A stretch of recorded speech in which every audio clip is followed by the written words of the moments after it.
Hi peeps! Today I'm going to talk about why Exodia, or more specifically Legendary Exodia Incarnate, is an overpowered and great card. We'll also be talking about its main support card, Obliterate, which is a powerful card in its own right. First, let's talk about what Exodia Incarnate does. It's a level 10 Dark Spellcaster monster, can't be normal summoned or set. It must be special summoned by attributing one forbidden one monster, and can't be special summoned in other ways.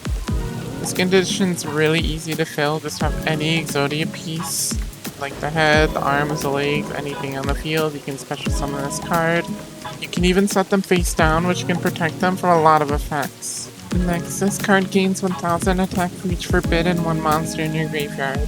It's unaffected by other card effects. Once per turn during your end phase, add one forbidden one monster from your graveyard to your hand. When this card is destroyed by a battle and sent to the graveyard, you can reveal any number of forbidden one monsters in your hand, and if you do, draw one card for each. Now at a glance, and this is a mistake I see a lot of other videos on this card make, is that it seems like its effects compete with each other, with its attack being based on Exodia parts in your graveyard and it returning Exodia parts to your hand, but this actually serves to give it two win conditions. The first is an upwards of a 5000 attack beat stick, which is very hard to get over, and since this card has some of the best protection in the game, being unaffected by all other card effects other than itself, they almost have to beat over it. And since a lot of people aren't familiar with the card, they'll often waste a lot of removal on it because Yu-Gi-Oh players don't read. The only exception is if they contribute it with something like a Kaiju, which isn't that popular. You can use a card like Mask or Restrict to negate this weakness, but it's not usually worth it since it's a niche weakness anyways. Although this might be a potential card to side in the deck. The second win condition is just by winning by Exodia's effect, and while this card's attack will go down with each piece you get, you can easily stall by using cards like Threatening Roar to protect Exodia Incarnate from battle, and running this card with this deck is already a decent idea to stall for additional time. And even if Exodia Incarnate does get destroyed, the extra effect that most people seem to forget about is that you get to draw for each forbidden one card in your hand, which can be anywhere from 1 to 4 draws, which can sometimes just let you draw into the last piece and win during your opponent's turn. Another thing multiple people forget, you can run this at 3, which means you can get multiple on the field at the same time relatively easily, especially if you can stall a turn to keep one from last turn on the board. You'll have a guaranteed Exodia piece to summon your next Incarnate, and from there, if you have a lot of Exodia pieces in your graveyard, you can keep them on the board, either dual beat into your opponent, and then finish them off with a burn from Super Dreadnought Rail Cannon Gustav Max. That's a mouthful. Or you can go into the other mouthful, Super Dreadnought Rail Cannon Juggernaut Libe, if they have some monsters that you can attack into and win on battle damage. Or you can just sit there and let 2 Exodia pieces come back to your hand and have a minimum of 4 card draws when both of them are destroyed. Or if you can stall for 1 turn and have 2 other Exodia pieces in your hand, you'll get 8 card draws, which is very likely to win you the game right there. Now I know what you're thinking, sorry, that sounds great and all, but how are you supposed to get so many Exodia pieces in your graveyard consistently? Well, that's where Obliterate comes in. So what does this card do?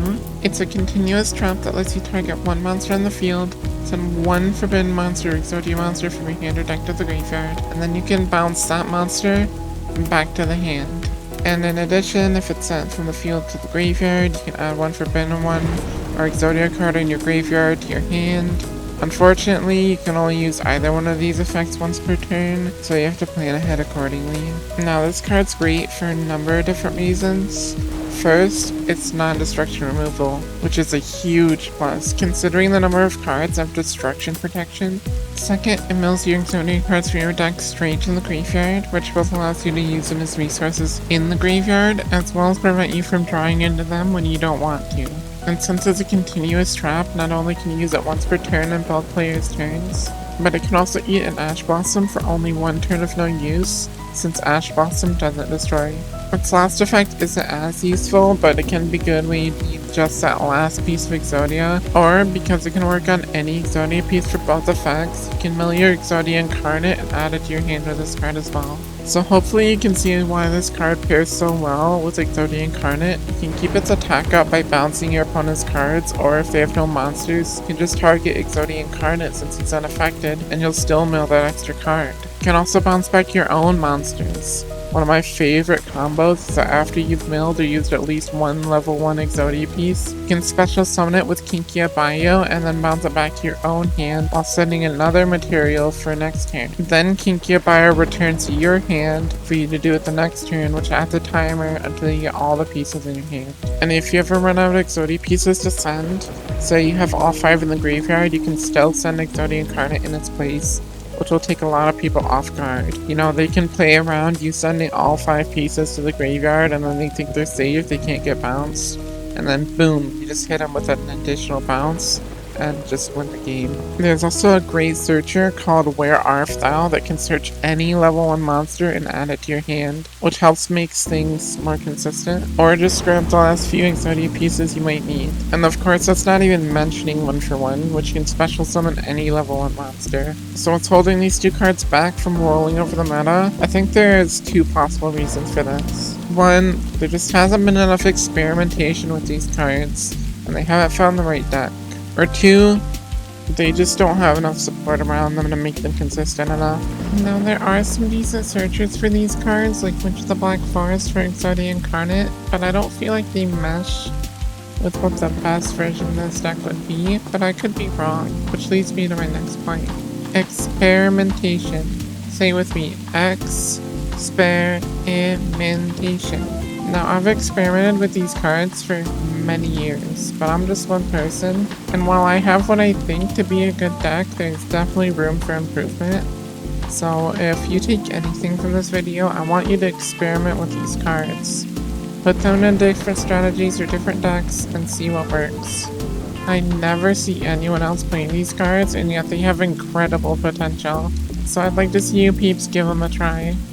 If you peeps are interested, I'll be posting my deck profile for the current version of my Exodia Incarnate deck, and go deeper into specific strategies I pair with these cards to craft a powerful deck. If you like this video and want to see more, feel free to drop a subscribe, and I'll see you in the next video.